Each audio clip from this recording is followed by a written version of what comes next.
मथुरा जनपद में पहली बार all India topper JEE Mains 2025 first attempt में 100% लाने वाले सौरभ से मिलते हैं, जिन्होंने मथुरा जनपद का ही नहीं पूरे ब्रज का नाम बहुत रोशन किया है। तो सौरभ, ये उपलब्धि हासिल करने के बाद में कैसा महसूस हो रहा है? बहुत बढ़िया महसूस हो रहा है। तो 2 साल की तैयारी जो आपने जेकेएस क्लासेस में करी जेई मेंस के लिए, उसमें आपकी कैसी रणनीति रही, आपकी क्या प्लानिंग रही, आपने क्या क्या तैयारी करी जिससे आपने 100% प्राप्त किया? 3 चीजें थी यहाँ पे। एक तो जेके क्लासेस में अपनी कंसेप्ट क्लियरिटी, और दूसरा प्रैक्टिस करी मैंने, और तीसरा मैं टाइम टू टाइम रिवीजन किया। तो सौरभ, जेई मेंस की प्रिपरेशन के लिए आपने कितने घंटे स्टडी करी? स्टार्टिंग में 11th की में मैं 6 से 7 घंटे पढ़ता था कोचिंग के अलावा, और धीरे धीरे जैसे एग्जाम आते गए तो वो बढ़ती गई टाइम। तो सौरभ, कई बार ऐसा होता है कि बच्चे जब अपनी जेई मेंस की प्रिपरेशन करते हैं तो उनको पीसीएम में फिजिक्स, केमिस्ट्री, मैथ में कोई ना कोई सब्जेक्ट खराब लगता है या टफ लगता है। तो आपके लिए वो तीनों सब्जेक्ट में से कौन सा चैलेंजिंग सब्जेक्ट था?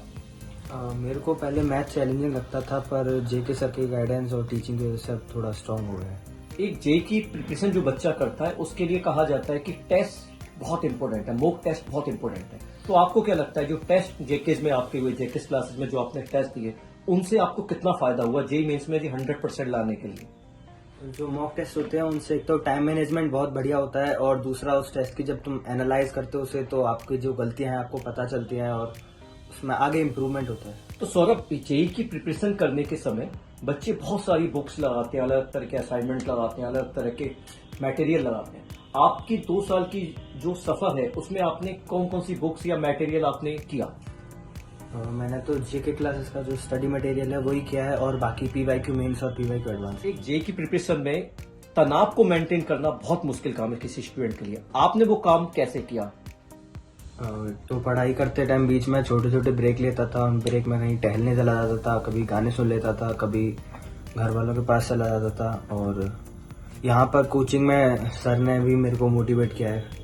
जेई मेंस की प्रिपरेशन के लिए आप आने वाले समय में जो स्टूडेंट जेई मेंस का एग्जाम देंगे उनके लिए क्या ऐसा मैसेज देंगे जिससे वो भी ऐसी सफलता हासिल कर सकें?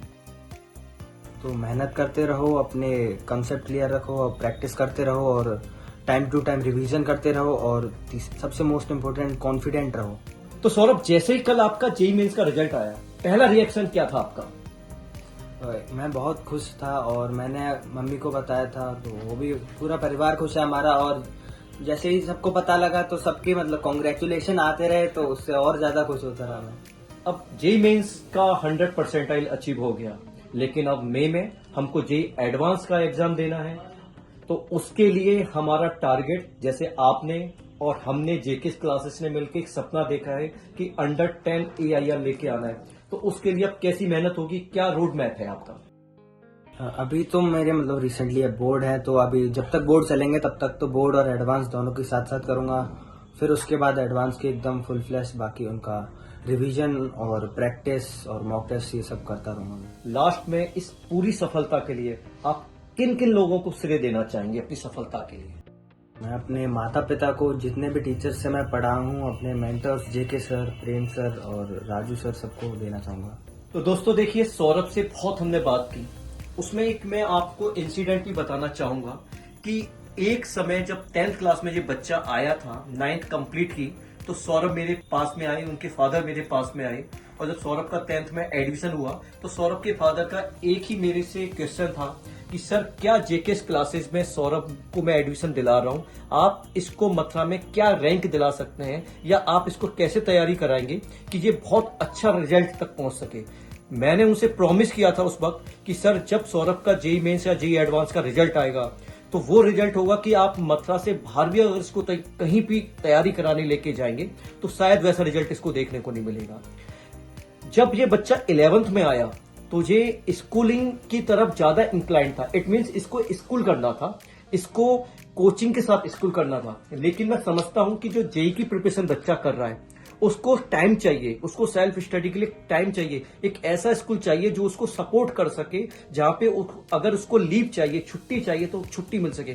सौरभ के फादर बिल्कुल भी तैयार नहीं थे इस बात के लिए, सौरभ भी मना नहीं पाया उनको, और मैंने सौरभ के फादर को प्रॉमिस करके वो तैयार किया, और आज सौरभ उस मुकाम पे पहुंच गया जिस मुकाम के लिए हमने उनसे प्रॉमिस किया था। और ये बहुत बड़ी बात है, आज उनके फादर बहुत खुश हैं, मुझे बहुत धन्यवाद भी कर रहे हैं कि सर जो आपने वर्ड बोले थे वो पूरे कर दिए। मैं तो चाहूंगा कि सौरभ ऐसा स्टूडेंट फिर दोबारा से जेकेएस क्लासेस में आए और दोबारा से जेकेएस क्लासेस का नाम करे। हम जेकेएस क्लास में 20 साल कंप्लीट कर रहे हैं, हो सकता है कि आने वाले समय में सौरभ से इंस्पायर्ड होके बहुत ज्यादा स्टूडेंट जेकेएस क्लासेस में इसी तरह की रैंक लेके आए। और wish you all the best Saurabh. मैं चाहूंगा जेकेएस क्लासेस का पूरा परिवार, पूरी टीम चाहेगी कि जेईई एडवांस में भी आप अंडर 10 रैंक लेके आए और ऐसा ही धमाल हम मचाएं जैसा आज हमने बनाया, आपकी सक्सेस को सेलिब्रेट करें। तो धन्यवाद, राधे राधे ब्रजवासियों, बहुत बहुत धन्यवाद सभी।